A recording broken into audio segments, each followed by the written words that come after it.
mga ML heroes na kayang iligtas ang mundo mula sa paparating na asteroid. Top 5. Louie. Hindi niya kayang e-teleport ang Earth.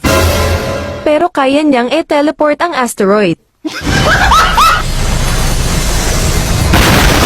Top 4. Hellcurt. Kapag nag-ulti siya, siguradong hindi makikita ng asteroid ang Earth.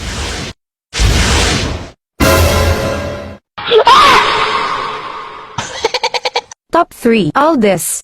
Kaya niyang wasakin ang asteroid kapag full stacks na siya. Yun nga lang. Magsasacrifice siya.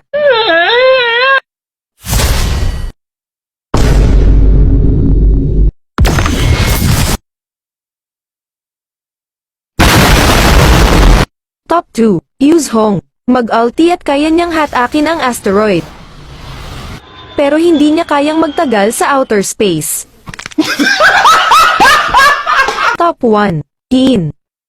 Sakay ng spaceship, tatalon siya sa asteroid para mag-ulti.